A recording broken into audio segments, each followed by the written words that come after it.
listo para entrar a sus hogares hoy, martes, día 2 del mes de octubre del año 2018, con este su programa, Acción Popular de hoy, que llegamos a sus hogares, gracias a Dios, a través de Sport Vision Canal 35, y acompañados de Dani, de Alberson, de Heriberto, de Héctor y de Amaury, que son quienes coordinan todo lo que aquí se hace cada día.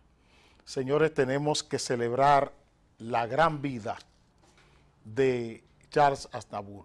Charles Aznavour ahora canta, crea música y hace cosas buenas en otro espacio. Tenemos que dar gracias a Dios por compartir la naturaleza humana con seres humanos de esta categoría. Yo creo que hoy debe estar cantando una de sus grandes canciones, Viví, una canción preciosa de Charles Aznavour, y es la que hoy entiendo que es la que debemos cantar con Charles Aznavour. Ahora que él canta en otro espacio, que canta en otra órbita, porque así lo ha querido el Creador. Damos gracias al Creador por habernos permitido 94 años de cosas buenas en un solo ser humano.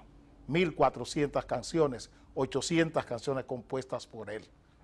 Este gran ser humano nos deja ese legado y quisiera que los que puedan escuchen hoy en honor y dándole gracias a Dios la canción Viví, que es una de las canciones para mí más bellas que ese hombre ha escrito. Vamos al programa que parece que no vive Danilo Medina.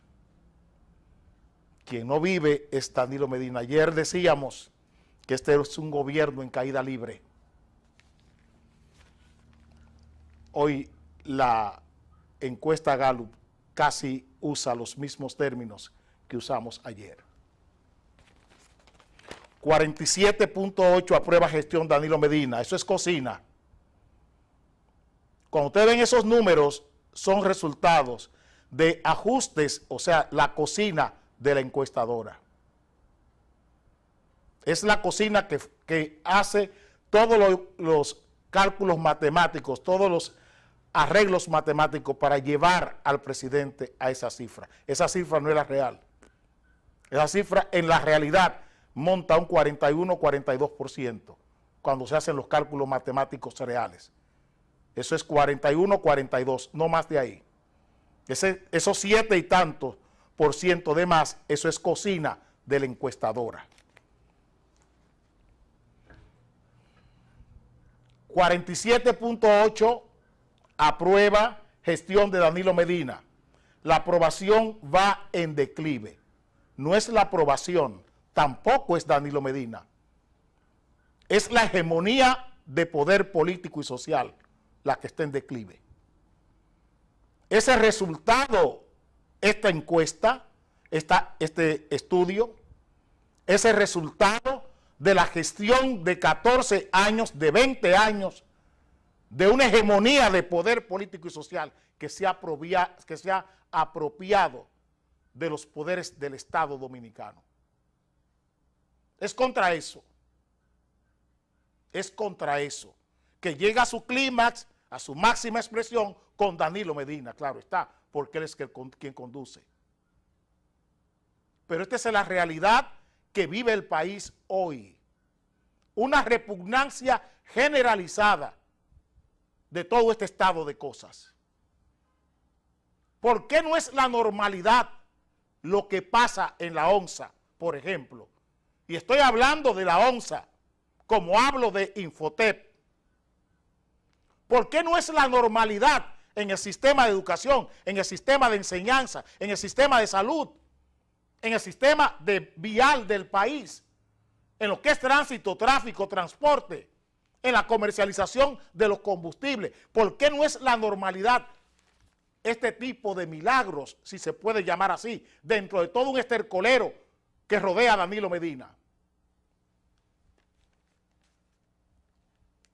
OMSA se apresta a invertir 1.300 millones en autobuses y está dando servicio en algunos lugares 24 horas. ¿Por qué esa no es la normalidad del gobierno de Danilo Medina? Preguntamos. ¿Por qué Rafael Ovalle, el modelo Rafael Ovalle dentro del partido, dentro del gobierno de Danilo Medina? Rafael Ovalle, a quien tampoco conozco, es el director, presidente o director, no sé el cargo, de Infotep. ¿Por qué no es la normalidad con el ingeniero Tavares en el Instituto Tecnológico de las Américas, el ITLAS? Porque esa no es la normalidad de gestión pública.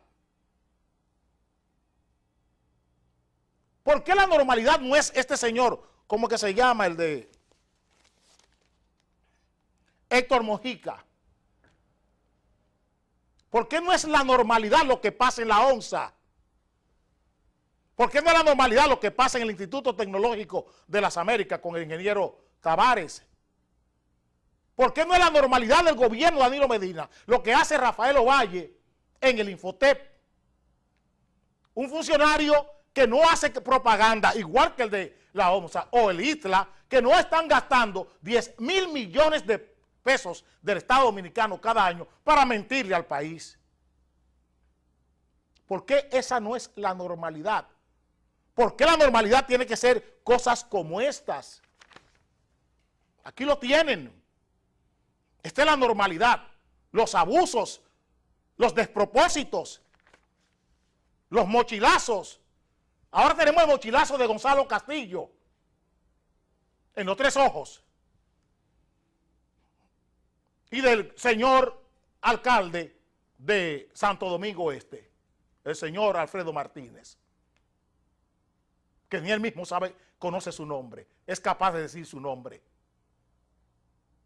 porque ese no es su nombre. Un hombre que no es capaz de decir su nombre es el alcalde de Santo Domingo Este.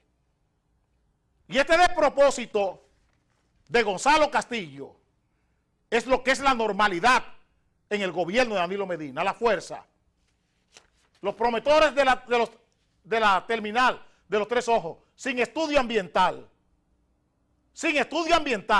pero el Ministerio de Medio Ambiente le dio el visto bueno, pero él no tiene un estudio ambiental, no se ha podido presentar, pero el Ministerio de Medio Ambiente da luz verde a terminal de frente a los Tres Ojos.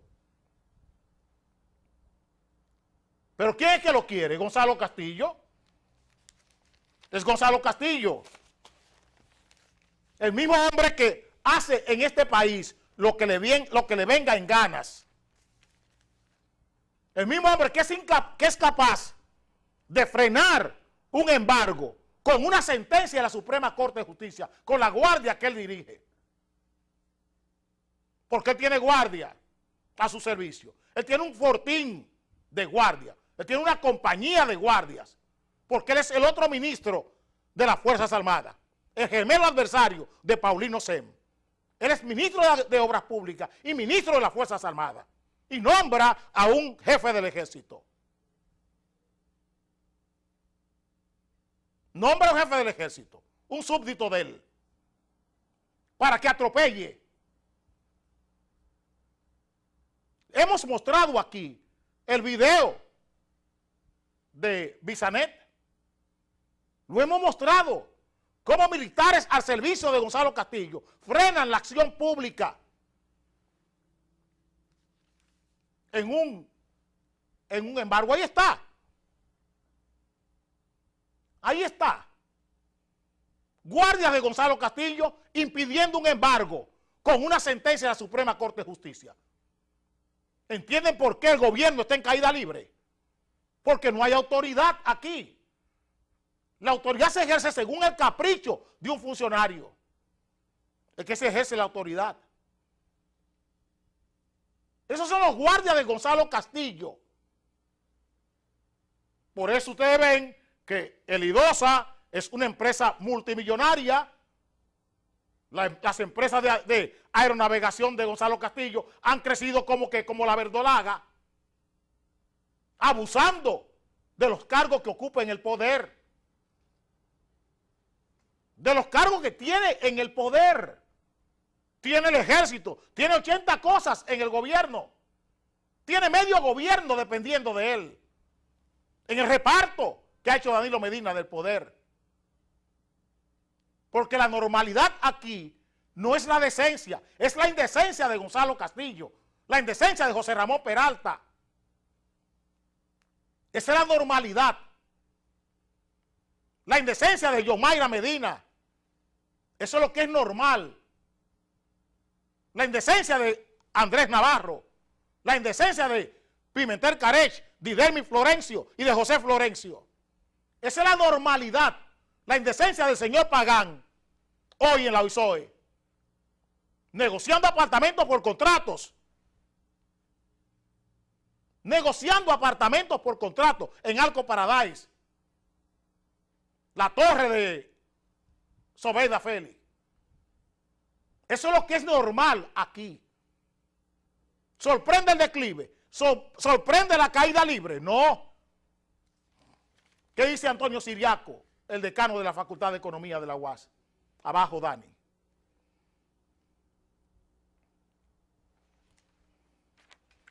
Afirman presupuesto puede ocultar un déficit mayor. Es mentira. Es mentira. Esto fue el monto de deuda del presupuesto del año pasado. Fue este. 4.443.8 millones de dólares. Habrá que buscar prestados. Multipliquen eso por 52. A ver cuántos cientos de millones de pesos, cuántos cientos de miles de millones de pesos le da eso. 280.000, 270.000, 280.000 millones de dólares de pesos más habrá que buscar para completar este presupuesto de 921.000. Y estamos diciendo que todo anda bien. Y estamos gastando dinero en los medios de comunicación para decir que todo anda bien. ¿Dónde está la gestión de los combustibles en este país? ¿Para qué han servido las reuniones y los pactos sectoriales, los pactos facciosos del señor Gustavo Montalvo y compartes con los transportistas? Y póngale comillas a los transportistas. ¿Para qué han servido? Esto es Barahona. Estos son los ciudadanos de Barahona. Eso ha cambiado. Eso ha cambiado. Preguntamos, ¿está resuelto el problema que tiene la gente y que tiene la sociedad con los combustibles? ¿Tenemos justificación para pagar 130 pesos por un galón de gas licuado de petróleo? ¿Tenemos justificación? Preguntamos. Con el petróleo a 72, 130 pesos un galón de gas licuado de petróleo. Con el petróleo a 72. Cuando estaba a 106 el barril, un galón de gas licuado de petróleo costaba 94 pesos. 6 y 30, 36 pesos más en el mismo gobierno de Danilo Medina. Lo podemos justificar. Ayer las amas de casa de Santiago protestaban por los precios de los productos de primera necesidad. ¿Cuánto menos es el dólar hoy? 12 en el año del 2012 al año 2018, en 6 años. ¿Cuánto menos es el dólar? ¿Cuánto menos? Dólar a 39 en el 2012.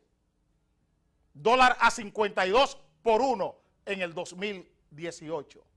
6 años después. Una devaluación de un 33%. ¿Puede explicarlo Danilo Medina? Y encima de eso, nos está obligando a buscar 4.500 millones de dólares en deuda para que la paguemos nosotros, para que sus desmanes, sus indecencias fiscales, sus indecencias monetarias y sus indecencias financieras la paguemos nosotros.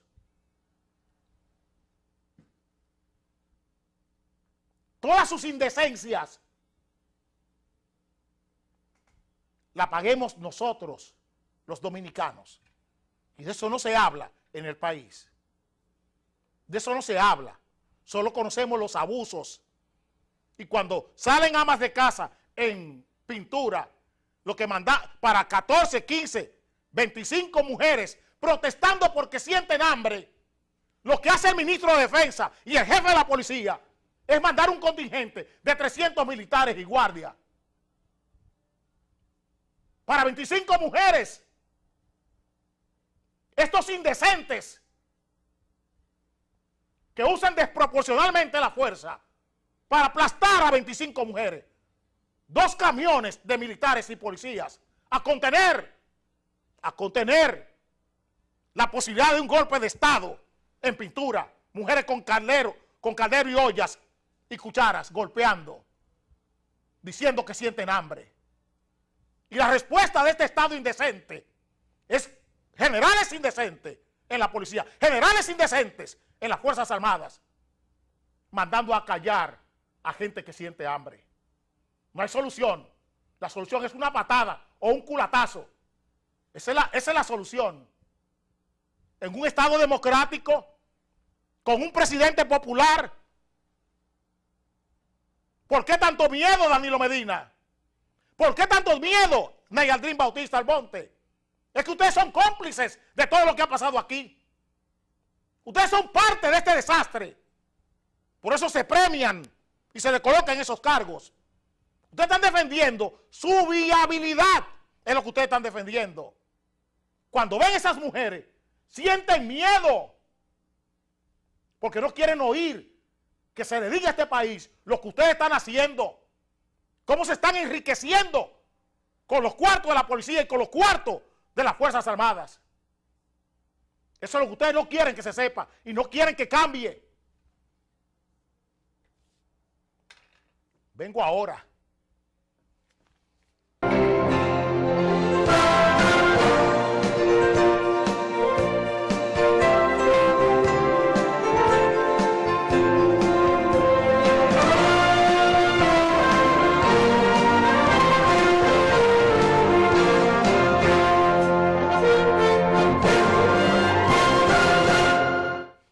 Dice el periódico El Día de Hoy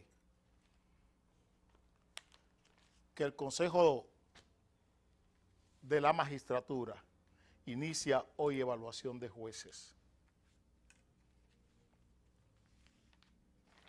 Eso dice el periódico El Día de Hoy.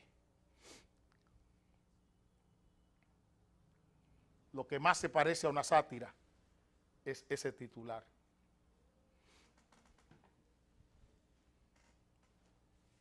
¿Qué vamos a iniciar hoy? ¿La discriminación o la escogencia? ¿O la selección? ¿O la evaluación? Es que este lenguaje es muy rico. Y cuando se trata de lingüística, mucho más. Y si es de política, todavía más. ¿Es discriminación o evaluación? El Consejo Nacional de la Magistratura. Ahora, antes, ahí está en la foto, una señora que es capaz de falsificar una mochila del Ministerio de Educación, la señora Yomaira Medina, ahora es escogiendo jueces en este país. Escogiendo jueces, gente que debería estar investigados por el mismo Consejo del Poder Judicial. Gente que debería estar investigado. Ahora no, ahora está sustituida por un alcohólico. Y un alcohólico, presidente de la Cámara de Diputados, es quien va ahora a escoger los jueces. Porque dice el señor consultor jurídico del Poder Ejecutivo, y lleva razón, sobrada, que es el Congreso el que debe decidir sobre quiénes son los miembros del Consejo Nacional de la Magistratura. Y dentro del Congreso está un señor llamado Camacho, que es presidente de la Cámara de Diputados, y él formará parte del Consejo Nacional de la Magistratura. Y ese tipo de personas son los que deben elegir aquí quiénes son los jueces de ese tipo de gente. Gente que debe ser investigado. Gente que ni siquiera es capaz de decirle al país lo que ellos tienen.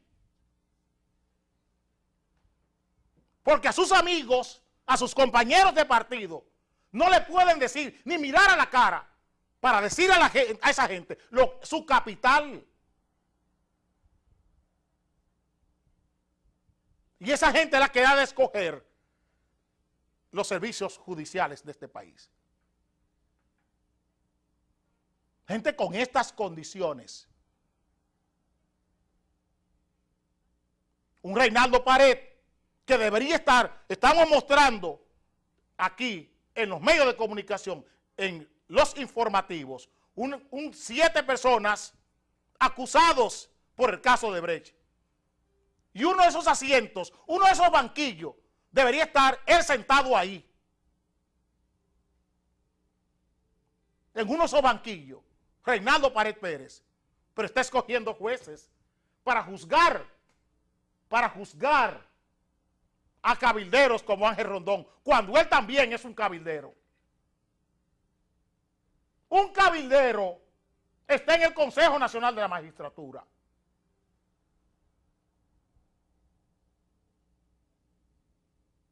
Es eso lo que tenemos que discutir en este país. Un cabildero llamado Mariano Germán está en el Consejo Nacional de la Magistratura. Frank Soto, otro cabildero, está en el Consejo Nacional de la Magistratura. Un fiscal cabildero como Frank Soto, elevado, premiado como miembro del Consejo Nacional de la Magistratura. Y esos son los que han de escoger quienes deben ser jueces en este país. Porque el arreglo constitucional así lo manda. Pero ¿dónde está la ética? ¿Dónde están las virtudes éticas? Sí, tienen las virtudes democráticas. Tienen las virtudes democráticas, claro. Y quizás también las virtudes intelectuales. Quizás también las virtudes intelectuales para estar ahí. Tal vez. Pero ¿dónde están las virtudes éticas? ¿Dónde están esas virtudes? En el Consejo Nacional de la Magistratura. Comenzando con el presidente de la República. ¿Dónde están las virtudes éticas del Consejo Nacional de la Magistratura? Aquellas virtudes que se encargan de perfeccionar la forma de actuar en un cargo público. ¿Dónde están esas virtudes? ¿Dónde están esas virtudes? Pregunto. En el propio presidente de la República. Esas virtudes que norman la forma de actuar en un cargo público. ¿Dónde están esas virtudes? Preguntamos. Ustedes las conocen, las pueden mostrar el presidente de la República. Puede mostrar el presidente de la República esas virtudes éticas. Puede mostrarla a Mariano Germán. Puede mostrarla a Frank Soto. Puede mostrarle al señor Camacho. Puede mostrarle al señor Reinaldo Pared Pérez. Y ellos son la mayoría. Gente desprovista de virtud ética es la que está nombrando aquí. ¿Quién debe ser juez? Porque un aparato político de poder lo decide. Por encima del bien y del mal.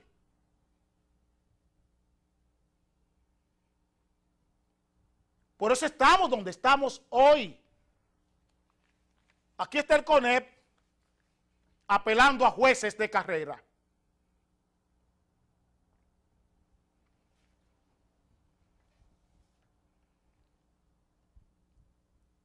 Aquí está el CONEP apelando a jueces de carrera. CONEP hará propuestas sobre selección de jueces. ¿Y esto quién lo resuelve?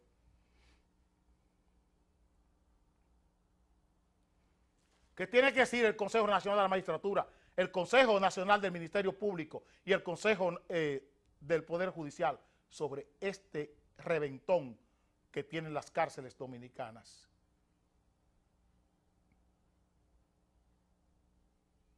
¿Qué tienen que decir de toda la corrupción que hay en la tesorería de la Seguridad Social?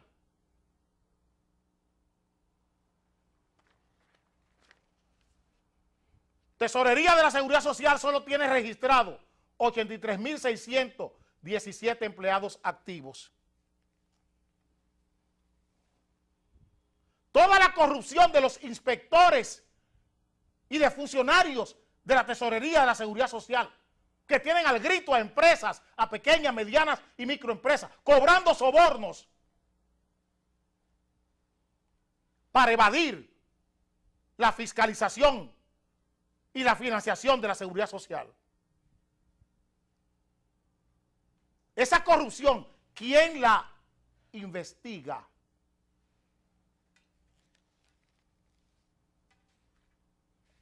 Solo queremos preguntar eso. Solo queremos preguntar eso. Con la evaluación de los jueces, el aparato político de la justicia sale de las manos de Olivo Rodríguez Huerta. Preguntamos. Elisa Peroso deja de gravitar sobre las decisiones judiciales en este país. Verbi Gracia, sus excelentes relaciones sexuales con un ex juez de la Suprema Corte de Justicia.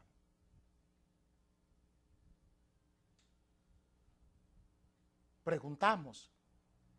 Eduardo Sánchez Ortiz, el juez que instruyó la quiebra de los bancos en el 2003, deja de ser el ejecutivo interno del sistema de justicia de este país. Ayer, ciudadanos jueces respetables de este país enviaron una carta a ese consejo llamando la atención entre lo que estaba el juez Cano Alfao. De acuerdo con lo que estamos planteando aquí, porque estamos levantando mucha roncha y lo sabemos. En acuerdo con lo que estábamos planteando aquí hace alrededor de 10 días, que llevamos con este lenguaje, anticipándonos como políticos que somos a todo este desastre que ha de venir, para acomodar la justicia a las necesidades políticas, electorales y democráticas de Danilo Medina, que es lo que aquí subyace, pero que todavía falta tiempo. Fabián, dile a Efraín que vengo ahora.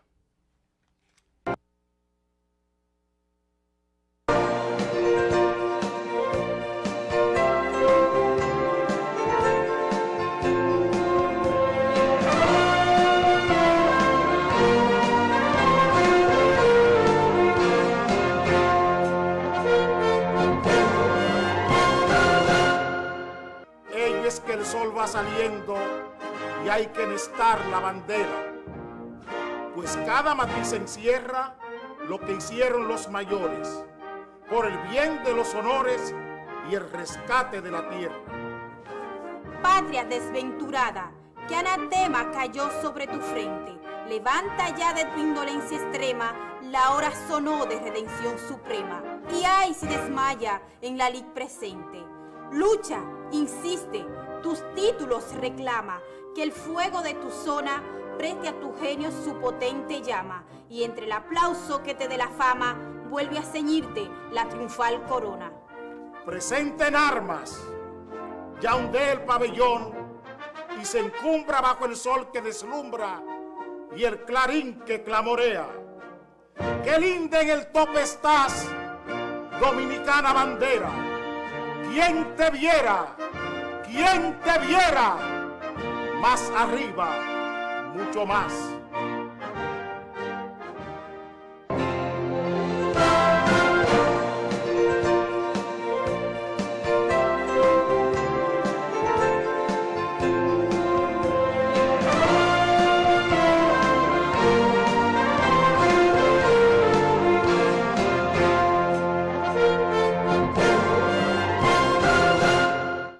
En la comedia que lleva el sistema de justicia sobre Odebrecht, se produjo este titular de ayer del Nacional.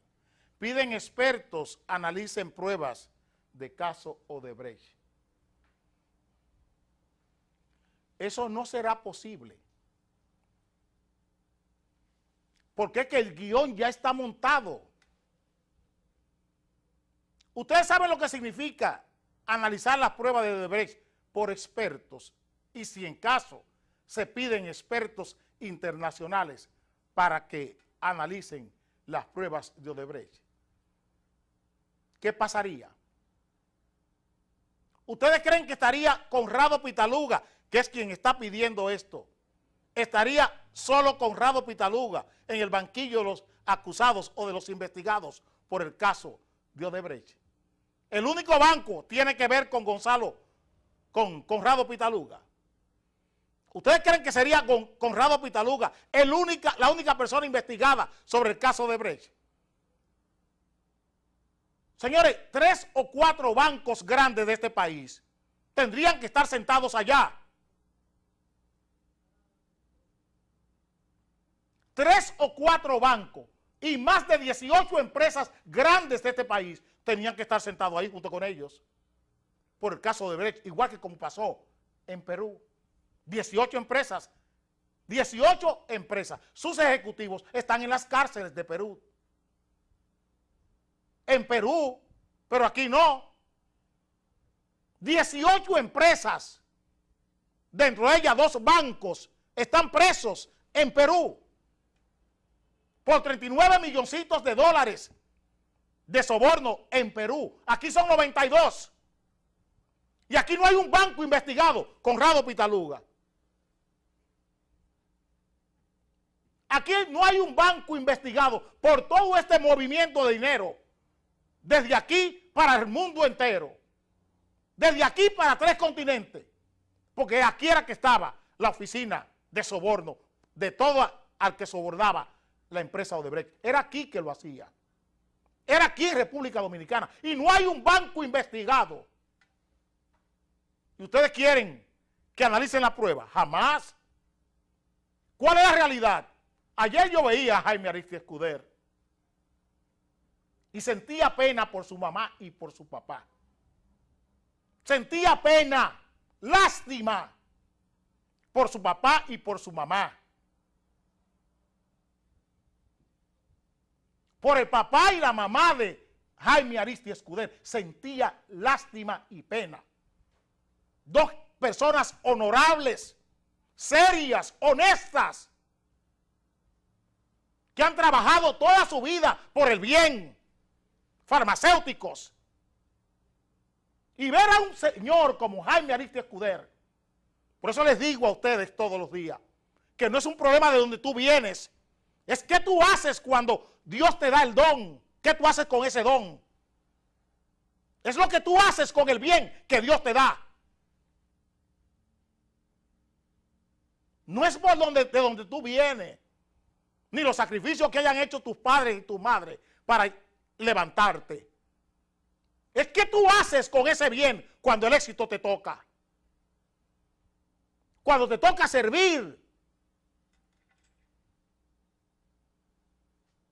Ver a un profesional de la categoría de Jaime Ariztía mintiéndole a este país, convirtiendo su vida en un estercolero, en un inodoro, solo por dinero, solo por el afán de lucro. Una persona que dijo tantas cosas junto con el otro sinvergüenza, Andy Dawarre, en Triálogo. Y aquellos argumentos económicos sirven hoy para lo contrario. ¿Cómo se desdice un profesional, un hombre con la categoría de Jaime Aristi Escudero? ¿Cómo se desdice? Por dinero.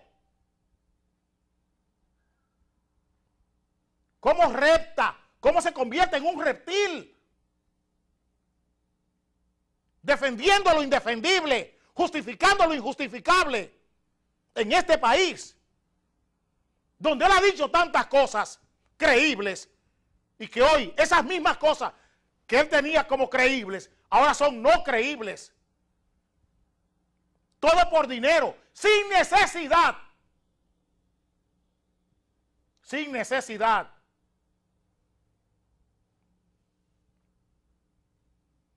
Porque a veces la necesidad lleva al hombre a quebrarse.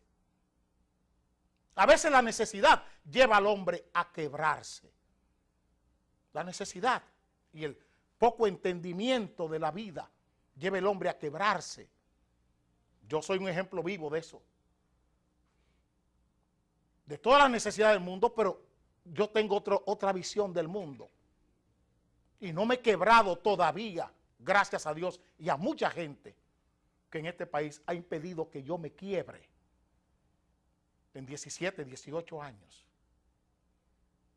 Pero entiendo que no todo el mundo tiene la capacidad para resistir las tentaciones de un poder como este, gravoso, tedioso, acosador. Pero Jaime no tiene ninguna necesidad material que no sea eso, ese deseo irrefrenable por el dinero. Porque se crió con todo. Se crió con todo. ¿Por qué este afán de lucro? ¿Por qué este afán de lucro de Jaime Aristi? Mintiéndole a este país. Mintiéndole a este país. ¿En nombre de quién, Jaime, tú haces una cosa como esa? ¿A favor de quién? Cállate mejor y no hables. Deja que el sinvergüenza de Rubén Bichara diga todas las sandeces que él quiera decir y no lo acompañes. No estás obligado a hacer este ridículo. No estás obligado. Este país se está quebrando, ya no en forma monetaria o en forma financiera o en forma fiscal. Es una quiebra moral y ética que está batiendo este país. Es una quiebra moral y ética que está batiendo este país. Y evitemos que esta quiebra moral y ética no llegue a un punto de no tener remedio. Se lo estoy advirtiendo a este país. Evitemos que esta quiebra moral no llegue a un punto de convertirse en algo irreversible. Que no terminemos como Grecia o como Puerto Rico. Que Puerto Rico tiene una quiebra fiscal perfecta, pero además de eso, tiene una quiebra moral y ética grave Puerto Rico, igual que Grecia. Grecia se está levantando con un presidente que supo corregir a tiempo, porque esa es la grandeza de la política. Pero aquí tenemos que tener cuidado con lo que estamos viviendo, porque esta quiebra moral y ética será peor que la quiebra financiera o que la quiebra monetaria o que la quiebra fiscal del país, que es lo que se está imponiendo aquí. Que nada es nada y que todo queda bien siempre y cuando se haga por dinero. Eso es lo que está pasando aquí. Que si te dan dinero, tú puedes hacer y decir hoy una cosa y mañana ese mismo argumento sirve para lo contrario. Lo estamos viendo en el consultor jurídico del Poder Ejecutivo, en el señor Espinal. Estamos viendo eso. Porque él es de la misma pandilla de Jaime Aristi, de la misma pandilla de Andy Dawarre y de la misma pandilla de Wilfredo Alemany, el señor consultor jurídico del Poder Ejecutivo de este país. Por eso ustedes lo ven con un argumento que sirve para una cosa y para su contraria. Una sociedad civil obscena, indecente, que es la que hemos tenido aquí en este país. Y es la que se ha impuesto, y es la que el poder ha usado para venderle a ustedes que los partidos no sirven y que no hay posible solución en los partidos políticos de este país. Destruir el sistema como está. Son esa gente que han contribuido con su talento, con su capacidad, para destruir el sistema político de este país.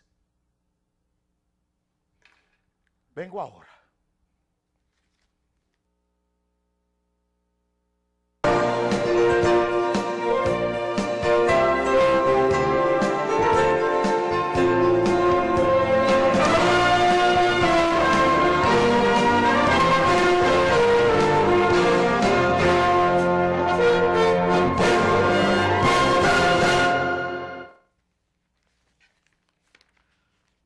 Aquí hay un titular en la sección económica del periódico Hoy de ayer, que es una pregunta. ¿Por qué bancos dejaron frontera de Estados Unidos con México?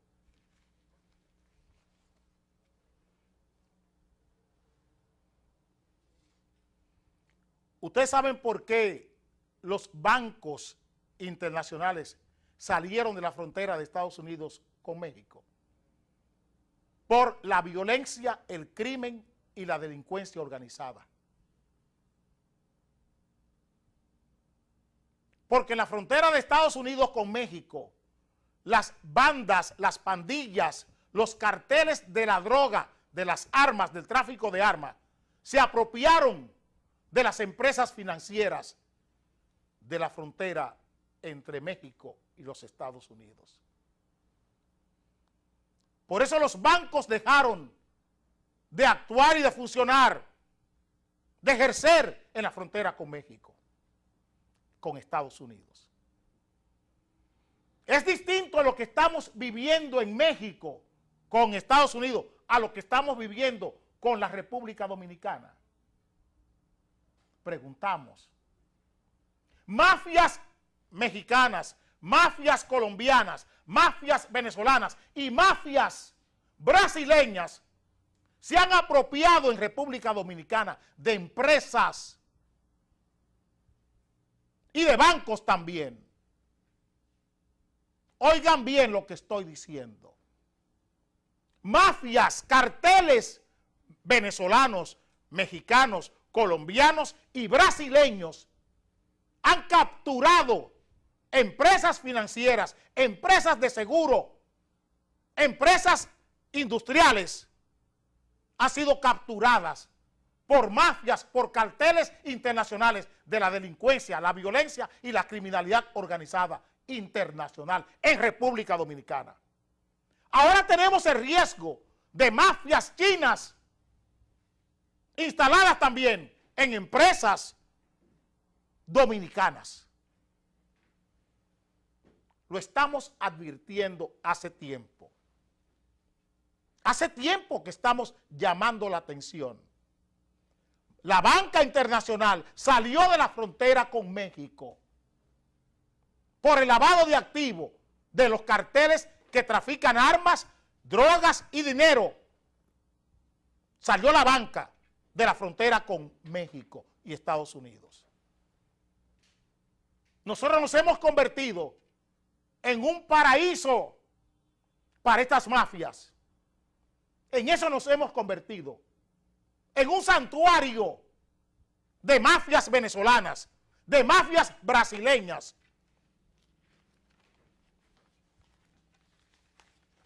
Ayer les enseñé este comunicado.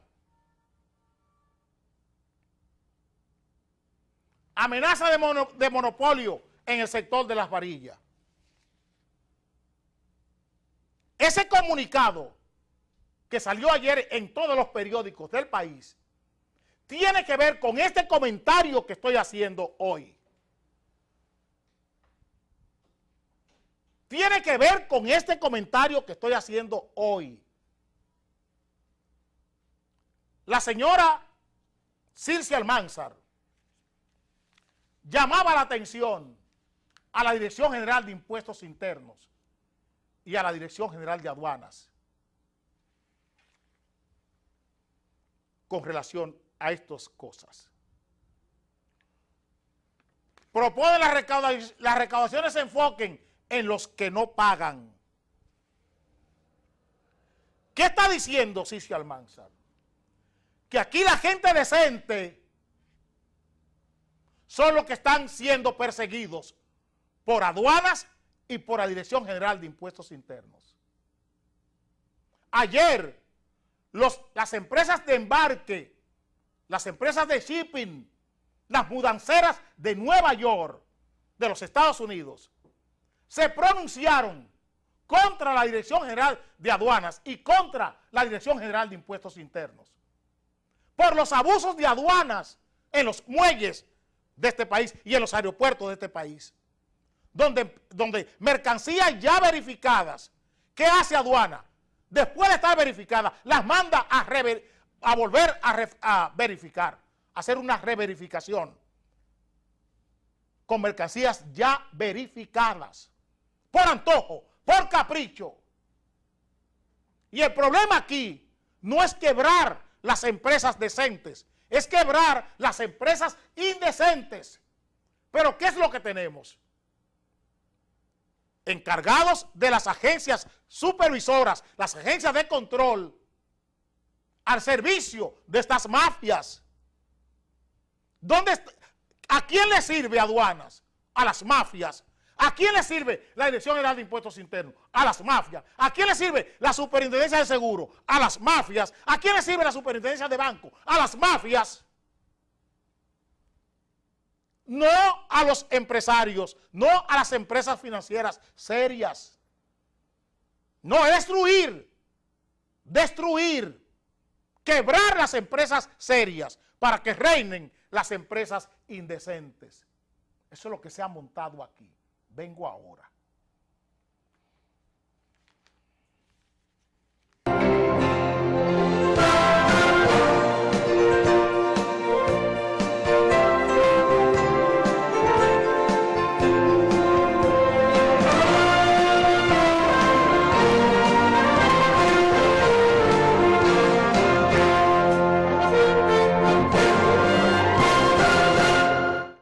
Aquí está Joselito, por fin apareció con para estrategia de prensa. Él está de su cuenta. Saludos, te mandó José Longo. Ah, ¿y cómo está él? También, que te sigue toda la Dile a José Longo que no mencione su nombre aquí, que le puede crear problemas. Señores, la vicepresidenta está muy preocupada con el tema de los abusos sexuales. Decía la señora Margarita Cedeño de Fernández, no hay nada más atroz que un padre violando a su hija. Creo que la expresión es bien clara. Pero yo quisiera decirle a doña Margarita que el problema no son las expresiones. Es que esas palabras debe hablarla en su interior el agresor. Que esa atrocidad debe sentirla en su interior el agresor. Aquí tenemos un gran problema cuando se trata de la conducta humana. Y los especialistas han decidido tratar más los temas en los medios de comunicación que en las personas. Aquí se ha hecho más opinión pública sobre la conducta sexual de la gente que hacer política, hacer pedagogía, hacer didáctica, que es lo que se debe estar haciendo en este país. Que la política haga didáctica, cree didáctica de estos temas, para que el agresor aprenda a hablar ese lenguaje que está hablando doña Margarita. Ese es el problema. La clave aquí es que el psiquiatra, el psicólogo, no hable en los periódicos ni en los programas de televisión. sino que busque el lenguaje que ha de presentar en las campañas, en la propaganda, en la publicidad, en las relaciones públicas que se hagan con estos fines, para que el agresor internalice el lenguaje y haga propia en su voz interior, en esa voz de Dios, esa voz de la conciencia, es la que tenemos que crear en el agresor. Es bonito que se digan estas cosas, es bueno que se digan estas cosas, pero sería mejor si toda la orientación que pudiéramos hacer desde el Estado se hiciera encaminada a que en la escuela el niño, la niña, el adolescente, el preadolescente, aprendan a hablar así como habla doña Margarita. Entiendan y sientan lo mismo que siente doña Margarita. ¿Qué es lo que está pasando aquí? ¿Cuál es el lenguaje que aprende ese agresor desde niño? ¿Cuál es la música que oye? ¿Qué es lo que ve en las redes? ¿Qué es lo que ve en la televisión? La mujer tomada o el niño tomado como un objeto, como una cosa. Es eso lo que tenemos que borrar. Esa es la pedagogía que tenemos que crear en la escuela, en la iglesia, en la familia, en los clubes sociales, en los clubes culturales, en los clubes deportivos, en el béisbol, en el basquetbol, en el voleibol, en el fútbol. Eso tiene que ir en el lenguaje para que se internalice en la personalidad, en el carácter del individuo. Porque aquí no es el padre el que viola, también viola la madre. Esto no es un asunto de género, de macho, es un asunto de hembra. La mujer lesbiana viola niñas, ¿o no lo hace? El homosexual, el gay homosexual, viola niños, pero también lo hace la lesbiana, porque es un asunto de personalidad. Lo hace el transgénero, es un asunto humano. Tiene que ver con la internalización del carácter, con esa voz interior que ha desaparecido, la voz de la conciencia, la voz de Dios, que no la tiene instalada el hombre agresor o la mujer agresora o el niño agresor o la niña agresora. Es que estamos viendo el asunto en macho y hembra, y no es un asunto de macho ni de hembra, de padre o de madre, es un asunto del ser humano que tiene que aprender un lenguaje distinto. Y ese lenguaje distinto puede proveerlo la política a través de la escuela, a través de los clubes culturales, de los clubes sociales, de las actividades que hace el ser humano, acompañando a la iglesia. Que la iglesia recupere el liderato familiar, el liderato infantil, el liderato de la preadolescencia y adolescencia, que se ha perdido. Que la pastoral de la iglesia está orientada a eso, pero la iglesia necesita el apoyo del Estado para que esto pueda suceder, porque no se puede hablar de mejorar la calidad humana de un ser humano cuando no tiene enseñanza ni de moral ni de civismo en la escuela dominicana. ¿Dónde está la moral católica? La moral católica, y no hablo de catolicismo romano, hablo de moral católica, moral cristiana en la escuela. Nosotros somos un pueblo cristiano. ¿Dónde está la moral cristiana como ciencia, como asignatura en la escuela dominicana? ¿Dónde está la moral cristiana como asignatura? Lo único que le quita al ser humano, y eso está probado en Occidente, lo único que le quitó la animalidad al ser humano en Occidente es el cristianismo. El único valor que podemos exhibir en Occidente es el cristianismo. Es el cristianismo que le quita la animalidad al ser humano. Es Jesús. Esa es la grandeza de él. Es que su obra le quita la animalidad al ser humano. ¿Dónde está esa moral cristiana en la escuela dominicana?